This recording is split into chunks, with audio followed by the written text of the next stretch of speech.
അധ്യായം 13. ഉറങ്ങാത്ത പുണ്യാത്മാവ്. എന്നെ ഹിമാലയത്തിലേക്ക് പോകാൻ ദയവായി അനുവദിക്കൂ. അവിച്ഛിന്നമായ ഏകാന്തതയിൽ നിരന്തരമായ ഈശ്വരസംഗമം നേടാമെന്ന് ഞാൻ ആശിക്കുന്നു. ഈ കൃതഘ്നമായ വാക്കുകൾ എൻ്റെ ഗുരുനാഥനോട് ഒരിക്കൽ ഞാൻ യഥാർത്ഥത്തിൽ പറഞ്ഞതാണ്. സാധകനെ ഇടയ്ക്കിടെ അലട്ടാറുള്ള പ്രവചിക്കാനാവാത്ത തെറ്റിദ്ധാരണകളിലൊന്ന് ബാധിച്ച എനിക്ക് ആശ്രമജോലികളിലും പഠിത്തത്തിലും വളരുന്ന ക്ഷമകേട് തോന്നി. ഈ നിർദ്ദേശം വയ്ക്കുമ്പോൾ ശ്രീ യുക്തേശ്വരനെ പരിചയപ്പെട്ടിട്ട് 6 മാസമേ ആയിരുന്നുള്ളൂ എന്നതാണ് എൻ്റെ തെറ്റിൻ്റെ ഗൗരവം നേരിയ തോതിലെങ്കിലും ലഘൂകരിക്കുന്ന സാഹചര്യം. അദ്ദേഹത്തിൻ്റെ ഔന്നത്യം മുഴുവനും ഞാൻ ഇനിയും അളന്നിട്ടില്ലായിരുന്നു. എത്രയോ ഗിരിവർഗക്കാർ ഹിമാലയത്തിൽ കഴിയുന്നു. എങ്കിലും അവർക്കാർക്കും ഈശ്വര സാക്ഷാത്കാരം ലഭിച്ചിട്ടില്ലല്ലോ. എൻ്റെ ഗുരുദേവൻ്റെ ഉത്തരം സാവധാനമായും ലളിതമായും എനിക്ക് ലഭിച്ചു. ജ്ഞാനം അചേതനമായ ഒരു പർവ്വതത്തിൽ നിന്നല്ല, സാക്ഷാത്കാരം ലഭിച്ച ഒരു ദേഹത്തിൽ നിന്ന് തേടുന്നതാണ് നന്ന്. അദ്ദേഹമാണ്, അല്ലാതെ ഒരു മലയല്ല എൻ്റെ ആചാര്യൻ എന്ന് ഗുരുദേവൻ വ്യക്തമായി സൂചിപ്പിച്ചത് വകവയ്ക്കാതെ ഞാൻ എൻ്റെ അപേക്ഷ ആവർത്തിച്ചു. ശ്രീ യുക്തേശ്വരൻ മറുപടി ഒന്നും പറഞ്ഞില്ല. അദ്ദേഹത്തിൻ്റെ മൗനം ഞാൻ സമ്മതമായി എടുത്തു. അപകടകരമെങ്കിലും സൗകര്യമായ ഒരു വ്യാഖ്യാനം. അന്ന് വൈകുന്നേരം കൊൽക്കത്തയിലെ എൻ്റെ വസതിയിൽ ഞാൻ യാത്രയ്ക്കുള്ള തയ്യാറെടുപ്പിൽ മുഴുകി. കുറച്ച് സാധനങ്ങൾ ഒരു കരിമ്പടത്തിനകത്ത് വച്ച് കെട്ടിയപ്പോൾ അതുപോലൊരു പൊതി എൻ്റെ മച്ചിലെ ജനാല വഴി കുറച്ചു വർഷം മുമ്പ് രഹസ്യമായി താഴേക്കിട്ടത് ഞാൻ ഓർമ്മിച്ചു. ഇതും അതുപോലെ തന്നെ ഹിമാലയത്തിലേക്കുള്ള ഒരു ഭാഗ്യം കെട്ട യാത്രയാകുമോ എന്ന് ഞാൻ ശങ്കിച്ചു. ആദ്യത്തെ യാത്രയിൽ എൻ്റെ ആത്മീയ പ്രഹർഷം ഉയർന്നതായിരുന്നു. ഈ രാത്രിയിൽ ഗുരുനാഥനെ വിട്ടുപോകുന്നതിൽ എൻ്റെ മനസാക്ഷി എന്നെ നന്നേ വേദനിപ്പിച്ചു. അടുത്ത ദിവസം രാവിലെ സ്കോട്ടിഷ് ചർച്ച് കോളേജിൽ എൻ്റെ സംസ്കൃതം പ്രൊഫസർ ബിഹാരി പണ്ഡിറ്റിനെ ഞാൻ തേടിപ്പിടിച്ചു. സർ, ലാഹിരി മഹാശയൻ്റെ ഒരു മഹാനായ ശിഷ്യനുമായി അങ്ങയ്ക്കുള്ള സൗഹൃദത്തെപ്പറ്റി എന്നോട് പറഞ്ഞിട്ടുണ്ടല്ലോ. ദയവായി അദ്ദേഹത്തിൻ്റെ വിലാസം എനിക്ക് തരിക. രാംഗോപാൽ മജുംദാറല്ലേ? ഞാൻ അദ്ദേഹത്തെ വിളിക്കുന്നത് ഉറങ്ങാത്ത പുണ്യാത്മാവ് എന്നാണ്. അദ്ദേഹം പരമാനന്ദബോധത്തിൽ എപ്പോഴും ഉണർന്നിരിക്കുന്നു. അദ്ദേഹത്തിൻ്റെ വീട് താരകേശ്വരത്തിനടുത്ത് രൺബാജ്പുരത്താണ്. പണ്ഡിതന് നന്ദി പറഞ്ഞിട്ട് ഞാൻ ഉടനെ താരകേശ്വരത്തേക്ക് തീവണ്ടി കയറി. ഹിമാലയത്തിൽ ഏകാന്തധ്യാനത്തിൽ മുഴുകാനുള്ള അനുമതി ഉറങ്ങാത്ത പുണ്യാത്മാവിൽ നിന്നും നേടിയിട്ട് എൻ്റെ ആശങ്കകളെ അകറ്റാമെന്ന് ഞാൻ പ്രതീക്ഷിച്ചു. ബംഗാളിലെ ഒറ്റപ്പെട്ട ഗുഹകളിൽ അനേകവർഷം ക്രിയായോഗം പരിശീലിച്ചതിന് ശേഷമാണ് രാംഗോപാലിന് ജ്ഞാനോദയമുണ്ടായതെന്ന് ബിഹാരി പണ്ഡിറ്റ് എന്നോട് പറഞ്ഞിരുന്നു. താരകേശ്വരത്ത് ഞാൻ പ്രസിദ്ധമായ ഒരു ക്ഷേത്രത്തിലേക്ക് നടന്നു. കത്തോലിക്കർക്ക് ഫ്രാൻസിലെ ലൂർദ് ദേവാലയത്തോട് തോന്നുന്ന മാതിരിയുള്ള ഭക്ത്യാദരങ്ങളോടെ ഹിന്ദുക്കൾ ഈ ദേവാലയത്തെ വീക്ഷിക്കുന്നു. എൻ്റെ കുടുംബത്തിലെ ഒരംഗത്തിനുണ്ടായതുൾപ്പെടെ എണ്ണമറ്റ രോഗവിമോചക ദിവ്യാത്ഭുതങ്ങൾക്ക് താരകേശ്വരം സാക്ഷ്യം വഹിച്ചിട്ടുണ്ട്. എൻ്റെ മൂത്ത ചെറിയമ്മ, പിതൃസഹോദര പത്നി, ഒരിക്കൽ എന്നോട് പറഞ്ഞു, ഞാൻ അവിടത്തെ ക്ഷേത്രത്തിൽ ഒരാഴ്ച ഭജനമിരുന്നു. വിട്ടുമാറാത്ത ഒരു രോഗത്തിൽ നിന്ന് നിന്റെ ചെറിയച്ഛൻ ശാരദയ്ക്ക് വിമോചനം ലഭിക്കാൻ പൂർണ്ണമായ നിരാഹാരവ്രതം അനുഷ്ഠിച്ചുകൊണ്ട് ഞാൻ പ്രാർത്ഥിച്ചു. 7-ാം ദിവസം എൻ്റെ കയ്യിൽ ഒരു ഔഷധി ആവിർഭവിച്ചു. ഞാൻ അതിൻ്റെ ഇലകൊണ്ട് ഒരു കഷായം വെച്ച് നിന്റെ ചെറിയച്ഛനു നൽകി. അദ്ദേഹത്തിൻ്റെ അസുഖം ഉടൻ തന്നെ മാറി. പിന്നീട് അത് വന്നിട്ടുമില്ല. ഞാൻ പവിത്രമായ താരകേശ്വര ക്ഷേത്രത്തിൽ പ്രവേശിച്ചു. ഗർഭഗൃഹത്തിൽ ഒരു ഉരുണ്ട കല്ലല്ലാതെ മറ്റൊന്നുമുണ്ടായിരുന്നില്ല. അതിൻ്റെ ആദ്യന്തരഹിതമായ വൃത്തപരിധി അതിനെ അനന്തതയുടെ ഏറ്റവും ഉചിതമായ ഒരു ചിഹ്നമാക്കുന്നു. ഭാരതത്തിലെ നിരക്ഷരനായ കൃഷീവലന് പോലും പ്രപഞ്ചത്തിൻ്റെ അമൂർത്തത മനസ്സിലാകുന്നു. വാസ്തവത്തിൽ അവൻ അമൂർത്ത സങ്കല്പങ്ങളിലാണ് ജീവിക്കുന്നതെന്ന് പാശ്ചാത്യർ ചിലപ്പോൾ അവനെ കുറ്റപ്പെടുത്തിയിട്ടുണ്ട്. ആ സമയത്ത് എന്റെ തന്നെ മനസ്ഥിതി അത്ര കർക്കശമായിരുന്നതുകൊണ്ട് ആ ശിലാപ്രതീകത്തിനു മുന്നിൽ തലകുനിക്കാൻ ഞാൻ കൂട്ടാക്കിയില്ല. ഈശ്വരനെ ആത്മാവിനുള്ളിൽ മാത്രമാണ് തേടേണ്ടതെന്ന് ഞാൻ ചിന്തിച്ചു. പ്രണമിക്കാതെ ഞാൻ ക്ഷേത്രം വിട്ട് കുറേ ദൂരെയായിരുന്ന രൺബാജ്പുരം ഗ്രാമം ലക്ഷ്യമാക്കി വേഗം നടന്നു. എനിക്ക് വഴി നിശ്ചയമില്ലായിരുന്നു. ഒരു വഴിപോക്കനോട് വിവരത്തിനായുള്ള എന്റെ അപേക്ഷ അയാളെ ദീർഘനേരം ചിന്താധീനനാക്കി. ഒടുവിൽ ഒരു വെളിച്ചപ്പാടിനെപ്പോലെ അയാൾ പറഞ്ഞു, അടുത്ത കവലയിൽ ചെല്ലുമ്പോൾ വലത്തേക്ക് തിരിഞ്ഞ് നേരെ നടക്കുക. അതനുസരിച്ച് ഞാൻ വഴിതിരിഞ്ഞ് ഒരു തോടിന്റെ കരയിലൂടെ നടന്നു. ഇരുട്ടു വീണു. കാട്ടിനടുത്തുള്ള ഗ്രാമത്തിന്റെ പ്രാന്തപ്രദേശം മിന്നാമിനുങ്ങുകളെക്കൊണ്ടും സമീപത്തുള്ള കുറുക്കന്മാരുടെ ഓലിയിടൽ കൊണ്ടും സജീവമായിരുന്നു. മങ്ങിയ നിലാവ് ഒട്ടും സഹായകരമായിരുന്നില്ല. 2 മണിക്കൂർ നേരം ഞാൻ തപ്പിത്തടഞ്ഞ് മുന്നോട്ട് നീങ്ങി. ഒരു പശുവിന്റെ മണിയുടെ സന്തോഷകരമായ നാദം, എന്റെ തുടർച്ചയായ വിളികൾ ഒരു ഗ്രാമീണനെ ഒടുവിൽ എന്റെ അടുത്തെത്തിച്ചു. ഞാൻ രാംഗോപാൽ ബാബുവിനെ അന്വേഷിച്ചു വരികയാണ്. അങ്ങനെയൊരാൾ ഞങ്ങളുടെ ഗ്രാമത്തിൽ താമസമില്ല. ഗ്രാമീണന്റെ സ്വരം സൗഹൃദത്തിൻ്റേതായിരുന്നില്ല. നിങ്ങൾ കള്ളം പറയുന്ന ഒരു രഹസ്യാന്വേഷകനാവാം.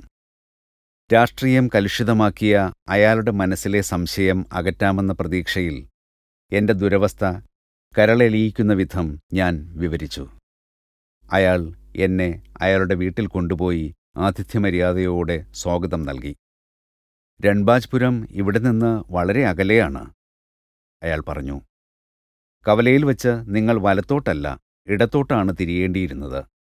ഞാൻ നേരത്തെ കണ്ടുമുട്ടിയ ഉപദേഷ്ടാവ് വഴിയാത്രക്കാർക്ക് തീർച്ചയായും ഒരു ആപൽക്കാരി തന്നെയെന്ന് ഞാൻ ഖേദത്തോടെ വിചാരിച്ചു.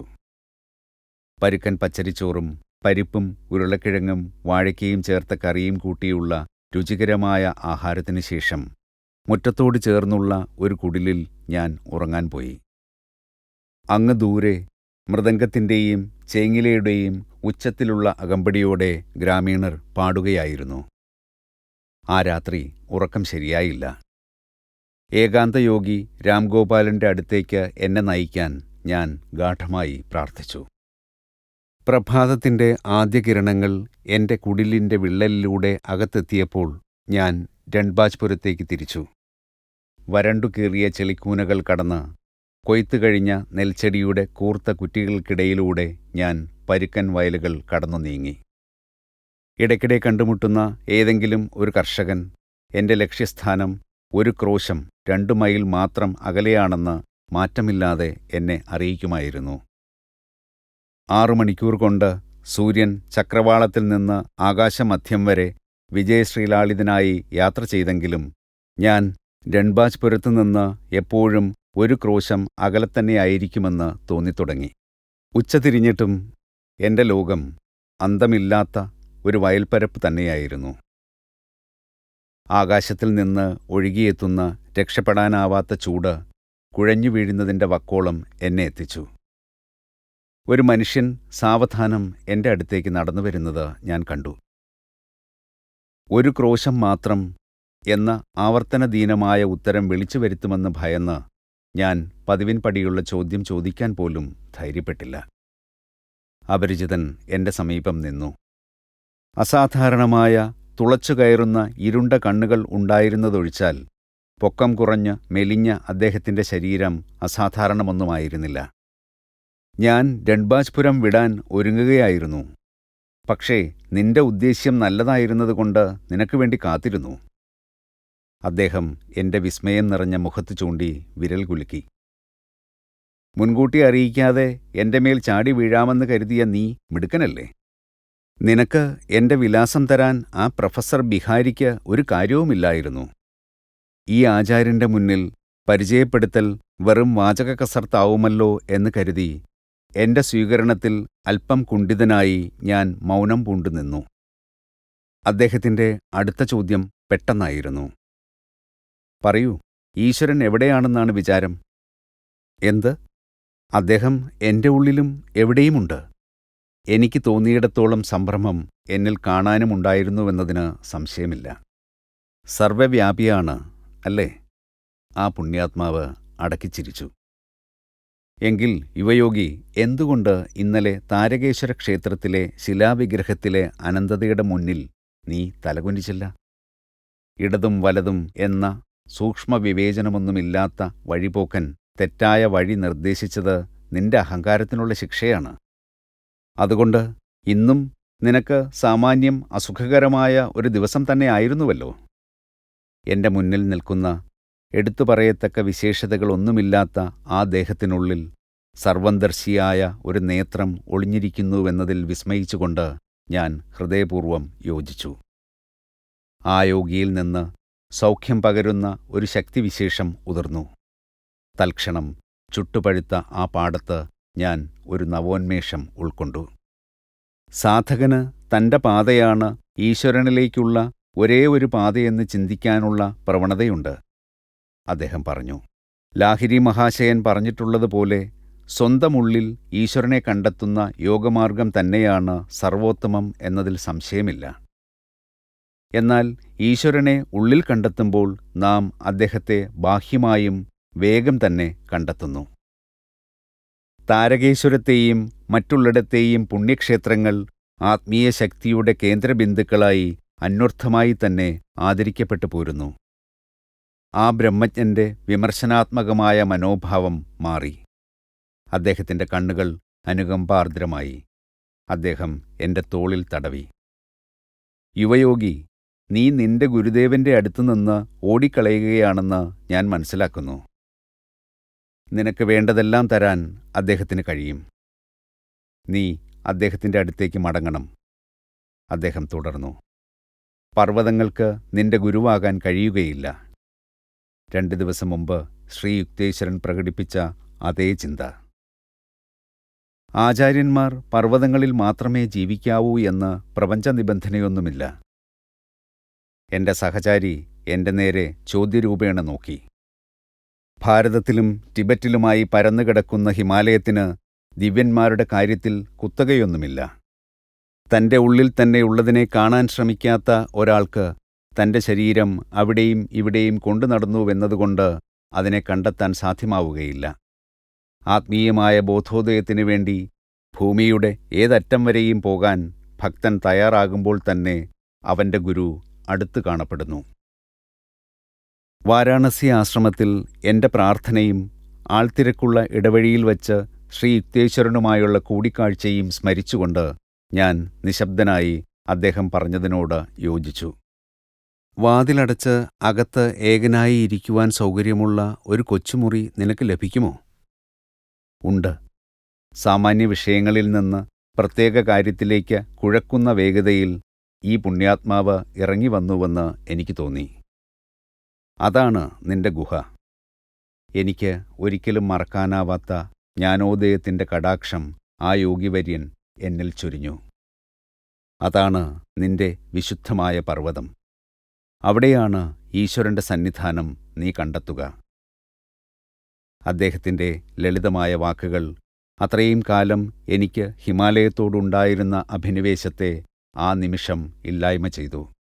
വെയിലിൽ പൊരിഞ്ഞ ഒരു വയലിൽ വച്ച് പർവ്വതങ്ങളുടെയും നിത്യമായ ഹിമശേഖരങ്ങളുടെയും സ്വപ്നത്തിൽ നിന്ന് ഞാൻ ഉണർന്നു.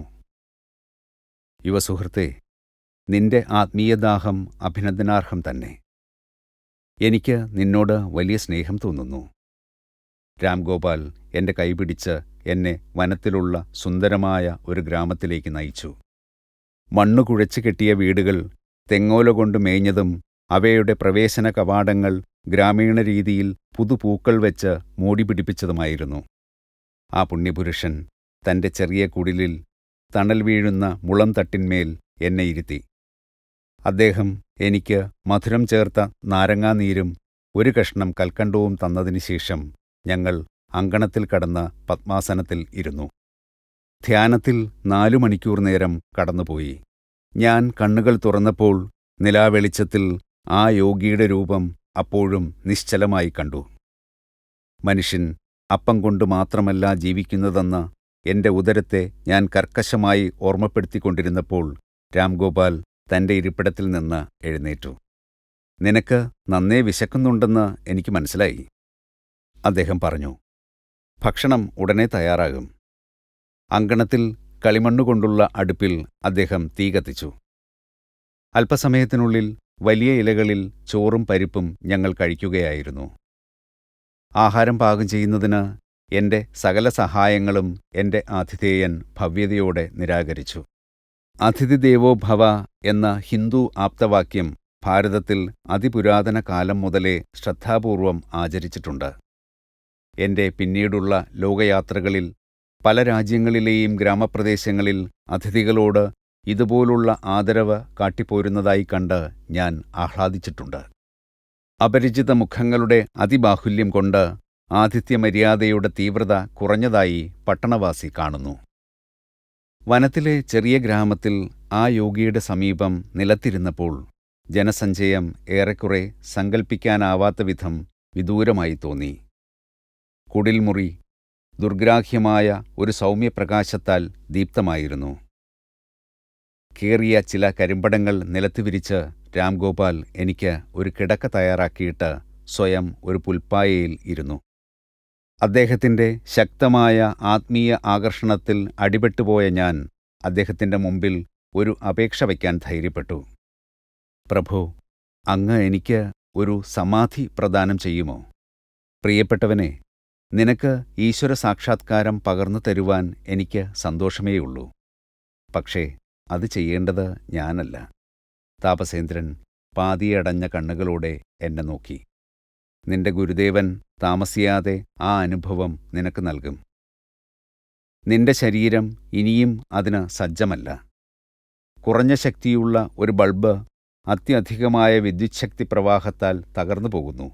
അതുപോലെ നിന്റെ നാഡീഞരമ്പുകൾ പ്രപഞ്ച വൈദ്യുതി പ്രവാഹത്തെ സ്വീകരിക്കാൻ തയ്യാറായിട്ടില്ല. ആ അനന്തമായ പരമാനന്ദം നിനക്ക് ഞാൻ ഇപ്പോൾ തന്നെ നൽകിയാൽ ഓരോ കോശവും തീയിലായതുപോലെ നീ ദഹിച്ചു പോകും. ഒരൽപ്പം മാത്രം ധ്യാനം പരിശീലിച്ചിട്ടുള്ള വെറുമൊരു സാധാരണക്കാരനായ ഞാൻ ഈശ്വരനെ സന്തോഷിപ്പിക്കുന്നതിൽ വിജയിച്ചിട്ടുണ്ടോ എന്ന് എനിക്കറിയില്ല. ഈശ്വരന്റെ കണ്ണിൽ ആത്യന്തികമായി എനിക്ക് എന്തു മേന്മ ഉണ്ടാകുമെന്നറിയാത്ത എന്നിൽ നിന്ന് അപരോക്ഷ അനുഭൂതി ആവശ്യപ്പെടുകയാണ് നീ. ആ യോഗി ചിന്താധീനനായി തുടർന്നു. പ്രഭോ, അങ്ങ് ഏകാഗ്രചിത്തനായി ദീർഘകാലം ഈശ്വരനെ തേടുകയായിരുന്നില്ലേ?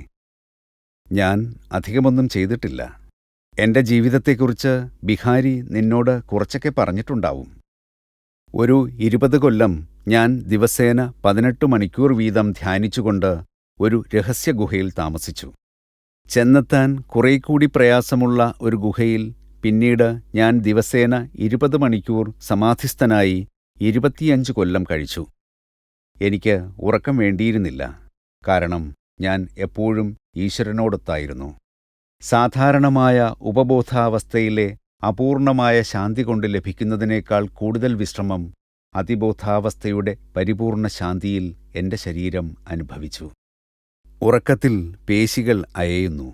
പക്ഷേ ഹൃദയം, ശ്വാസകോശം, രക്തചംക്രമണ വ്യവസ്ഥ എന്നിവ എപ്പോഴും പ്രവർത്തിച്ചുകൊണ്ടിരിക്കുന്നു. അവയ്ക്ക് വിശ്രമം ലഭിക്കുന്നില്ല. എന്നാൽ അതിബോധാവസ്ഥയിൽ പ്രപഞ്ചസത്തയിലെ ഊർജത്താൽ വൈദ്യുതവത്താക്കപ്പെട്ട ആന്തരിക അവയവങ്ങളെല്ലാം താൽക്കാലിക അചേതനാവസ്ഥയിൽ കഴിയുന്നു. വർഷങ്ങളായി ഉറങ്ങേണ്ട ആവശ്യമില്ലെന്ന് അങ്ങനെയുള്ള മാർഗങ്ങളിലൂടെ ഞാൻ കണ്ടെത്തി. അദ്ദേഹം തുടർന്നു. നീയും ഉറക്കം വേണ്ടെന്ന് വയ്ക്കുന്ന ഒരു സമയം വന്നെത്തും. എൻ്റെ ഈശ്വര, അങ്ങ് ഇത്രയധികം കാലം ധ്യാനിച്ചു. എന്നിട്ടും അങ്ങേക്ക് ഈശ്വരകൃപയിൽ വിശ്വാസം വന്നിട്ടില്ല. ഞാൻ വിസ്മയത്തോടെ അഭിപ്രായപ്പെട്ടു. അപ്പോൾ പാവം സാധാരണ മർത്യരായ ഞങ്ങളുടെ കാര്യമോ? നോക്കൂ എൻ്റെ കുട്ടി, ഈശ്വരൻ അനന്തത തന്നെയാണെന്ന് നിനക്കറിയില്ലേ? 45 വർഷത്തെ ധ്യാനത്താൽ അദ്ദേഹത്തെ പൂർണ്ണമായി അറിയാനാകുമെന്ന് കരുതുക ഒരു മൂഢപ്രതീക്ഷയാണ്. എന്നാലും അല്പമാത്രമെങ്കിലുമുള്ള ധ്യാനം മരണത്തെയും അതിനുശേഷമുള്ള അവസ്ഥയെപ്പറ്റിയും ഉണ്ടാകുന്ന ഉത്കടമായ ഭയത്തിൽ നിന്ന് നമ്മെ രക്ഷിക്കുന്നുവെന്ന് ബാബാജി നമുക്ക് ഉറപ്പു തരുന്നു. നിന്റെ ആത്മീയ വാഞ്ചകൾ ചെറിയ പർവ്വതങ്ങളിൽ വയ്ക്കാതെ കേവലമായ ഈശ്വരപ്രാപ്തിയുടെ നക്ഷത്രത്തിൽ ഉറപ്പിക്കൂ. കഠിനയത്നം ചെയ്താൽ നീ അവിടെ എത്തും. ഈ സാധ്യത മുമ്പിൽ കണ്ട് സന്തോഷഭരിതനായ ഞാൻ ജ്ഞാനോപദേശത്തിനായി വീണ്ടും അപേക്ഷിച്ചു. ലാഹിരി മഹാശയന്റെ ഗുരു ബാബാജിയുമായി തന്റെ ആദ്യത്തെ കൂടിക്കാഴ്ചയുടെ അത്ഭുതകരമായ ഒരു കഥ അദ്ദേഹം എന്നെ പറഞ്ഞു കേൾപ്പിച്ചു. പാതിരാവായപ്പോൾ രാംഗോപാൽ മൗനം അവലംബിച്ചു. ഞാൻ എന്റെ കമ്പിളി വിരിപ്പിൽ കിടന്നു. എന്റെ കണ്ണുകൾ അടച്ചപ്പോൾ മിന്നൽ പിണരുകൾ കാണായി. എന്റെ ഉള്ളിലെ മഹാകാശം ദ്രവരൂപത്തിലുള്ള പ്രകാശത്തിന്റെ ഒരു ഉള്ളറയായി തീർന്നു. ഞാൻ കണ്ണുകൾ തുറന്നപ്പോഴും അതേ ഉജ്ജ്വലഭാസു തന്നെ കാണാൻ കഴിഞ്ഞു. ഞാൻ അകക്കണ്ണുകൊണ്ട് കാണുന്ന അനന്തമായ മഹാകാശത്തിന്റെ ഒരു ഭാഗമായി ആ മുറി മാറി. യോഗീന്ദ്രൻ ചോദിച്ചു, നീ എന്താണ് ഉറങ്ങാത്തത്? പ്രഭോ, എന്റെ കണ്ണുകൾ അടച്ചാലും തുറന്നാലും എന്റെ ചുറ്റും മിന്നൽ പിണരുകൾ കത്തിജ്വലിക്കുമ്പോൾ എങ്ങനെ ഉറങ്ങാനാവും? ഈ അനുഭവം ലഭിച്ചതിൽ നീ അനുഗ്രഹീതനാണ്. ആത്മീയ പ്രഭാപൂരം കാണാൻ കഴിയുക എളുപ്പമല്ല. ആ ദിവ്യദേഹം ഏതാനും സ്നേഹവചനങ്ങൾ കൂടി പറഞ്ഞു. പ്രഭാതത്തിൽ രാംഗോപാൽ എനിക്ക് കൽക്കണ്ടം തന്നിട്ട് ഞാൻ മടങ്ങിപ്പോകണമെന്ന് പറഞ്ഞു. അദ്ദേഹത്തെ പിരിയുന്നതിൽ എനിക്ക് അതിയായ വിഷമം തോന്നി. എന്റെ കവിളിലൂടെ കണ്ണീരൊഴുകി. നിന്നെ വെറും കൈയോടെ ഞാൻ അയക്കുന്നില്ല, ആ യോഗി ആർദ്രതയോട് പറഞ്ഞു. നിനക്ക് വേണ്ടി ഞാൻ ഒരു കാര്യം ചെയ്യാം. അദ്ദേഹം പുഞ്ചിരിയോടെ എന്നെ ഉറ്റുനോക്കി. മണ്ണിൽ വേരുറച്ചതുപോലെ ഞാൻ നിശ്ചലനായി. ആ ദിവ്യനിൽ നിന്നു വന്ന ശാന്തിതരംഗങ്ങൾ എന്നിൽ പ്രളയം പോലെ നിറഞ്ഞു. വർഷങ്ങളായി എന്നെ ഇടവിട്ട് ശല്യം ചെയ്തിരുന്ന ഒരു പുറംവേദനയിൽ നിന്ന് ഞാൻ ക്ഷണമാത്രയിൽ മോചിതനായി. പ്രകാശാത്മകമായ ഒരു ആനന്ദാബ്ധിയിൽ നിമഗ്നനായി നവോന്മേഷം കൈക്കൊണ്ട ഞാൻ പിന്നെ കരഞ്ഞില്ല.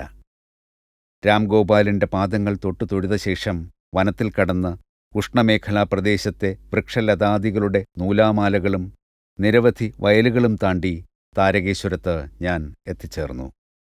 അവിടുത്തെ പ്രസിദ്ധ ക്ഷേത്രത്തിലേക്ക് ഞാൻ രണ്ടാമതൊരു തീർത്ഥയാത്ര നടത്തി വിഗ്രഹത്തിനു മുന്നിൽ ദണ്ഡനമസ്കാരം ചെയ്തു.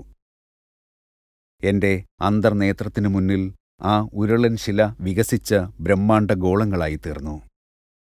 വലയത്തിനുള്ളിൽ വലയം, മേഖലയ്ക്കപ്പുറം മേഖല, എല്ലാം ദിവ്യചൈതന്യം നിറഞ്ഞവ. 1 മണിക്കൂർ കഴിഞ്ഞ് സന്തുഷ്ടനായി ഞാൻ കൊൽക്കത്തയ്ക്ക് തീവണ്ടി കയറി. എന്റെ യാത്രകൾ ഉന്നതമായ ഗിരിതടങ്ങളിലല്ല, മറിച്ച് എന്റെ ഗുരുദേവന്റെ ഹിമാലയ സമാനമായ സന്നിധിയിൽ അവസാനിച്ചു.